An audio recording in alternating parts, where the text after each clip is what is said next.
Oh, cool hand. That can like turn one wild growth into shade. I get a feeling it's better against priest to have creatures like proactive creatures instead of keeper. For the most part, even against something like Northshire, I could just kill it with the shade.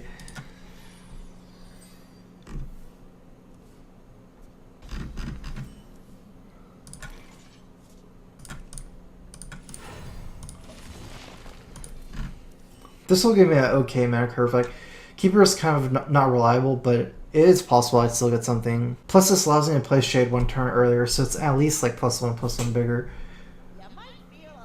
Recombobulator. Alright. I guess that works out pretty well for me. Unless he buffs it next turn, that's a good keeper target. Probably means that he's playing, I don't know, maybe something like Klento is playing today? Or sometime around now. Maybe it's getting pretty popular. Like the double recombobulator stuff.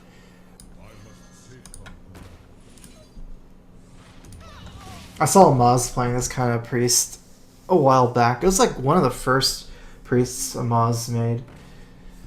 Uh-oh.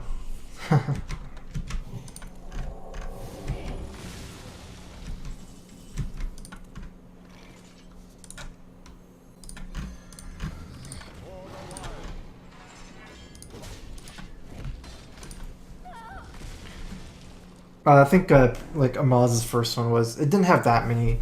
I'm not sure. I think it was like less focused on like recombobulating.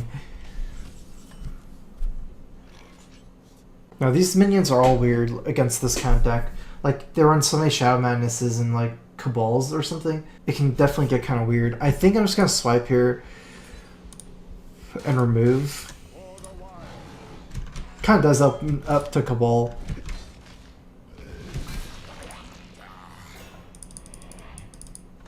I'm pretty much weak against something no matter what though.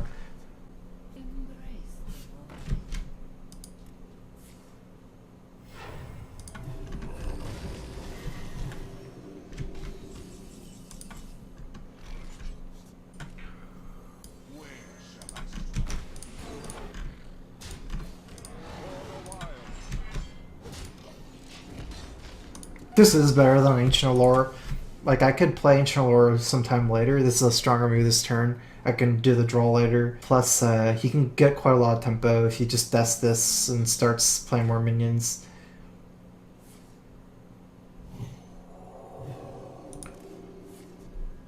Okay.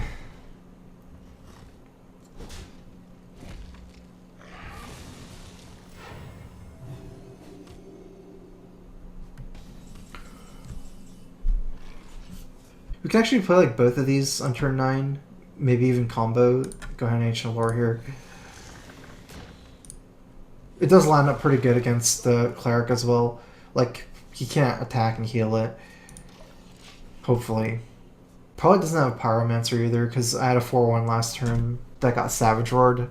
Not like the most efficient way to deal with it. Pyromancer would have had some other ways, so can't just like probably can't just play Pyromancer and then heal his Cleric with a spell. Let me change your mind. Oh wow. That's pretty good for me. Just the Cleric Cabal like that. Combo is 21, I believe. It does like it's not almost not that bad to use combo to clear, but I think it's kind of inefficient. Let's just play some minions here. I'm trying to think how to trade. Trade for the 4/5 or the 1/5. I mean, he really needs cards. I think I'm a little bit even more scared than Northshire here because he's very low on cards.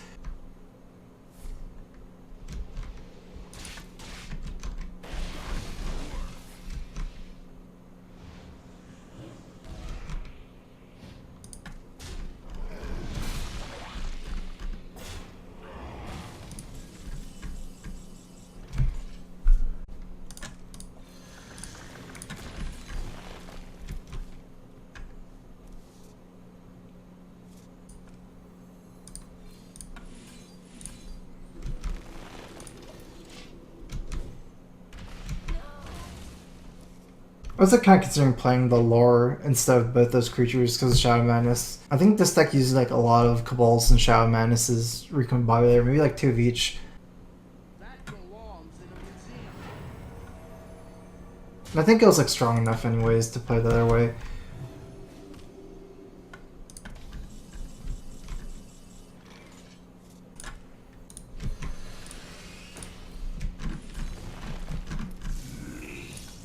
I think this Force Nature is just too good to give up. Like, I'm getting what, like, I'm killing this 5/4, which is threatening my board. I'm also getting at least 5 damage because I'd have to attack the lore into the slime, so it's not like I'm losing that much damage even without the Savage Roar combo later on. Plus, like, he's kind of running out of cards. I don't actually need to burst him. Like, I could just like grind him out. Last creature standing on board. Savage Roar is really easy to use anyways when you have board presence. Yeah, this is when Priest gets really awkward. Like, you don't have too many cards. So many of the Priest cards are like combo based. Dr. Boom. Can Priest AoE that much? Yeah, I guess it's hard for him to deal with.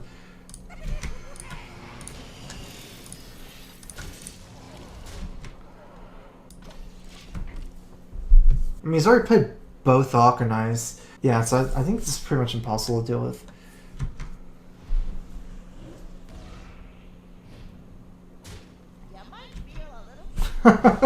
Wait, what? What can you get? Oh man. Recombobulate the Boom bot. Is that even better than...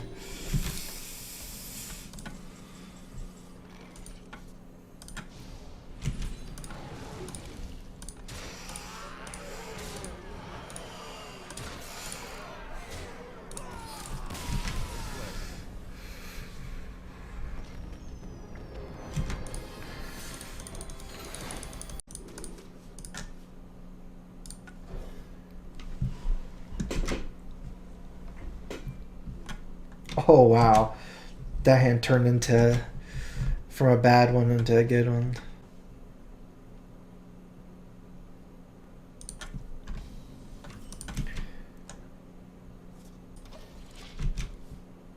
So yeah, probably gonna be just Wild Growth into Shredder instead of Innervate at the Shredder. I have a pretty like high mana curve with 2 lores of Boom, Ragnaros, and Cenarius, so there's a good chance that I can save this Innervate from turn 5 to like boost me up to 7 or something.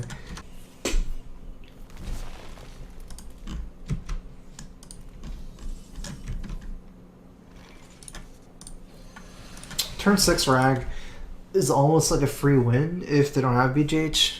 Like Druid, especially against Druid, it's too early to ignore Rag and go face. It'll just kill all your minions. Druid can't kill Rag any other way without pretty much losing the game. Like if you have to something like double swipe or anything like too crazy like that, you'll probably end up losing the game. That's pretty nice. The only problem is like unless I bust through this whole Belcher, Rag is going to be a little bit awkward. This is a weird trade though, and playing Belcher here allows me to like stop this trade. But then if I want Rag next turn, I guess I can just like leave this up and try to... Yeah, I guess that makes sense. It's like probably Innervate Rag next turn. If he attacks, then I'll probably just trade off like this. If he doesn't attack, then I probably just won't attack either and just try to get lucky with Rag.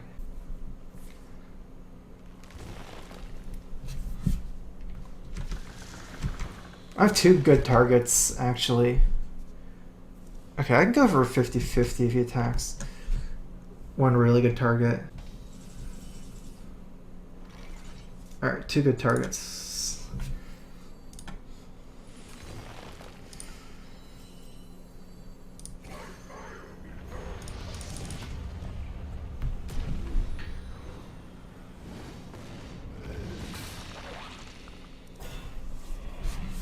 Hope he doesn't have the BGH.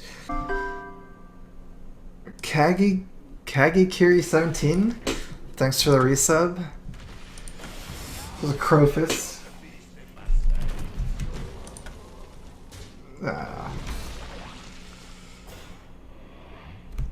Oh wow, spell power.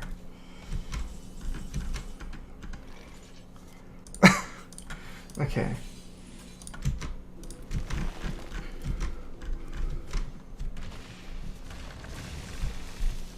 I almost like developing the shade here better. I get the hero power as well. Instead of keepering that. I think this kind of creature is better to develop early than Keeper. Plus, I might need to save Keeper for something else. Like, Sylvanas is, I guess, the biggest one. Like, the scariest one.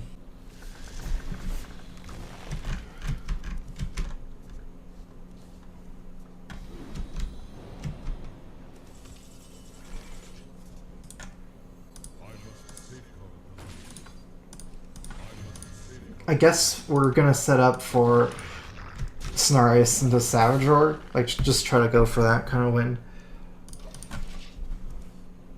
Actually, if he leaves on my board, I can just Bloodlust. Like, +2/+2, I'll probably just win like that. That's too much value if I get the +2/+2 off as well. I've always called this like the Bloodlust effect. It's not really Bloodlust, but kind of like Bloodlust.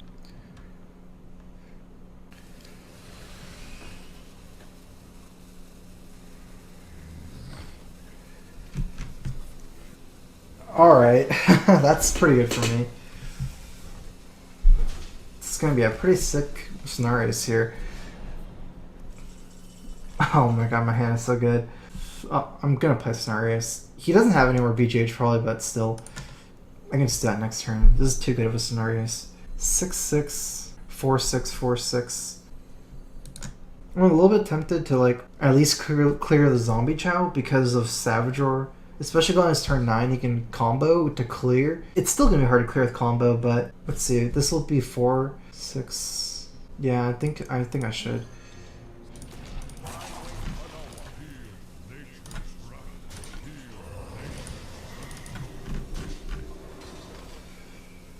That's a lot of damage to give up. I guess I can hide it for one more turn. Ah.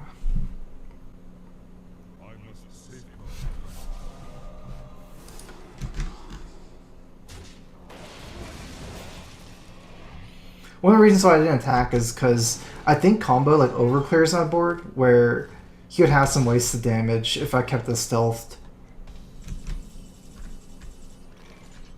Alright, let me pull my calculator. 14 plus 7 plus 2, 23 with just this guy up. 26, 28. I can leave a 3/3 up as well.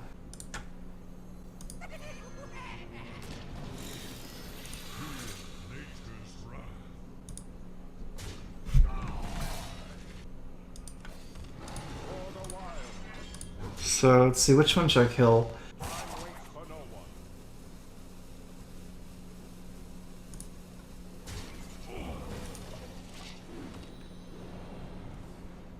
I kind of like killing that guy better because of Boombots. Like, the 2/4 is a little bit better absorbing the Boombots.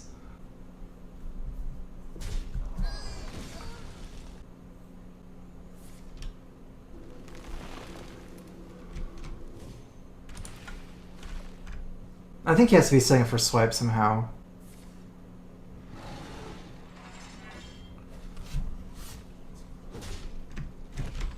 Oh wait, no swipe. Oh, interesting, okay.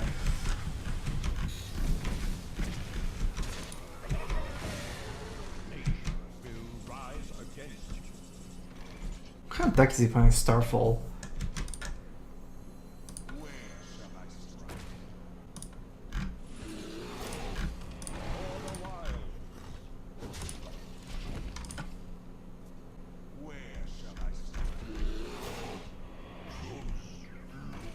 I guess, like, this is probably... I don't know, maybe like a Ramp Druid. 2 Savage Roars. I don't think it's helping me too much.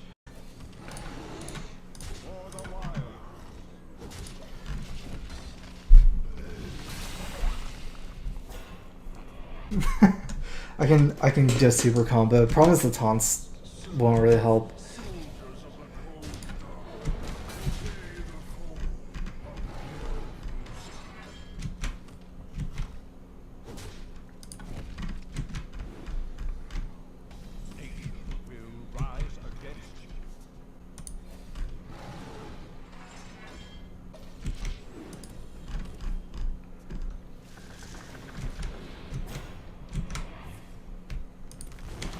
I guess this is kind of a bad matchup.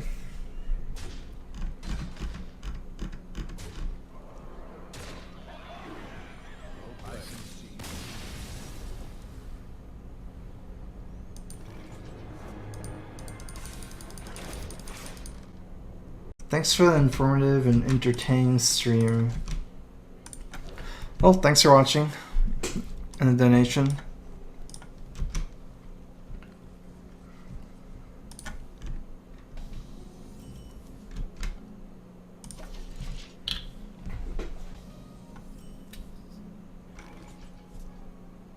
I was thinking about that turn of Suicide's Haunted Creeper. I think it probably turned out better for me the way that happened, because I had to like freeze my face with the Snow Chugger, and I actually got value out of it that turn.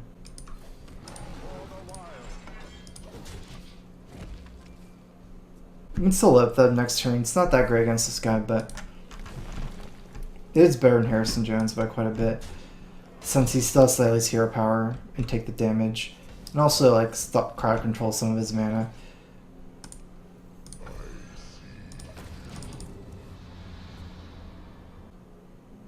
Where shall I strike?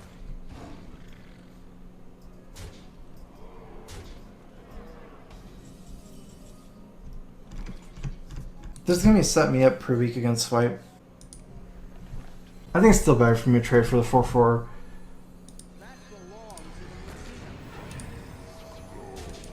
Because then you can, I don't know, like put the trade the Shredder and Swipe. That's even worse for me.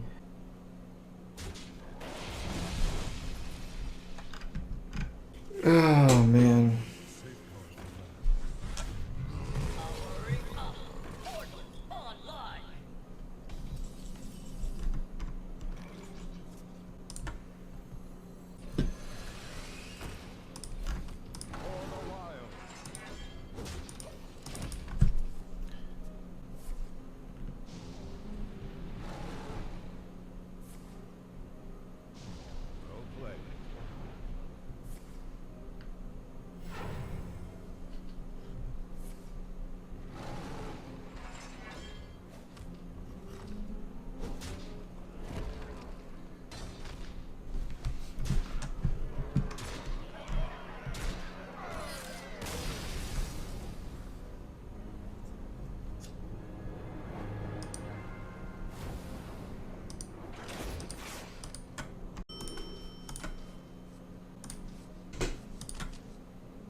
I got a termination from Plankton.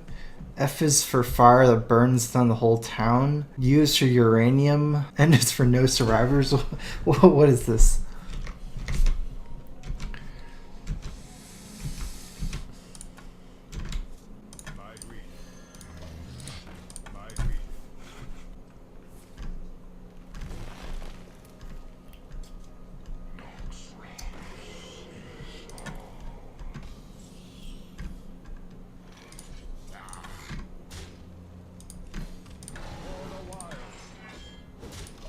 I mean, Shade is a keep. It's just like, I don't know. I mean, it's good to try to get ramp. I think Shade is too good there, especially going first. I've seen SpongeBob. I don't know what that's. I mean, I never heard of that before. Guess it might be from SpongeBob.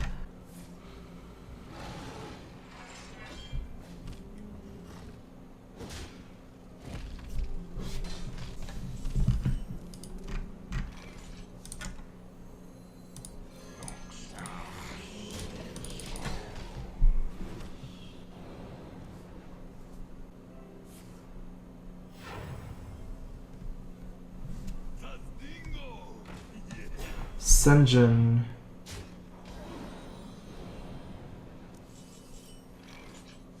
I think it's probably pretty big to silence this. I mean, if I play Shredder, it's going to be effectively 5/5 next turn. So I'm effectively shrinking it by 3. That's pretty big.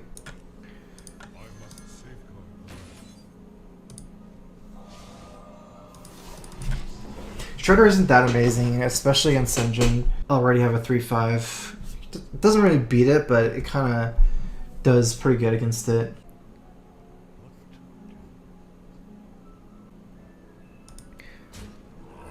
I think I want to keep Shade like hidden as long as possible in this matchup.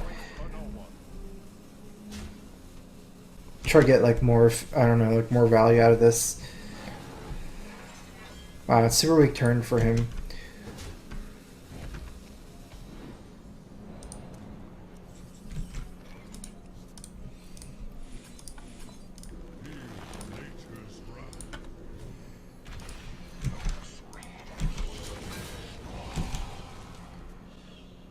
If you use Sungeon, I might need to think about MC tech. Interesting.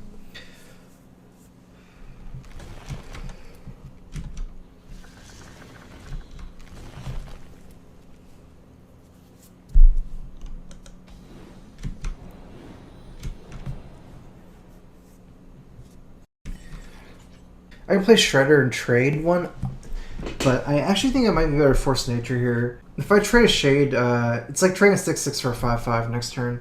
I mean, Shredder is really good too. Also, I might be able to attack this turn like Force Nature and then attack. Let's see, that's 10 damage. It'll be 12 next turn plus this 22, 27. Because if I don't attack, it could be a little weird against Sylvanas.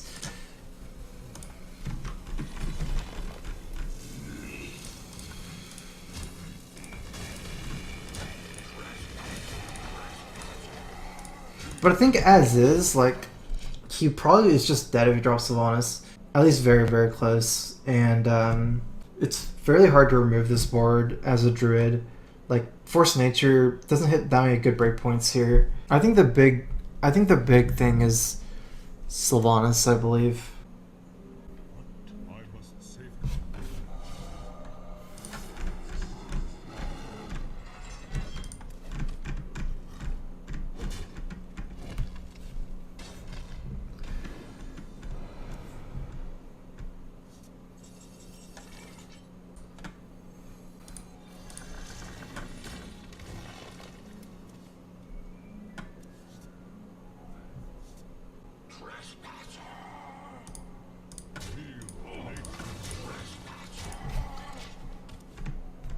Unfortunately, now I'm in MC tech range, but it's too hard to play like a way where I don't even play a minion.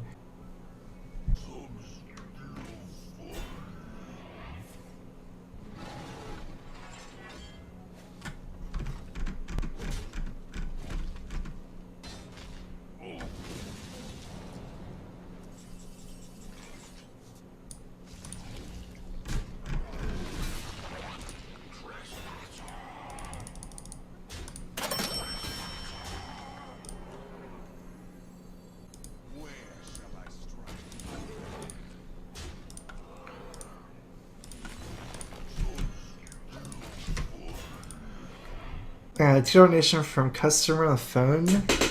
Is this the Krusty Krab? Someone's a big SpongeBob fan.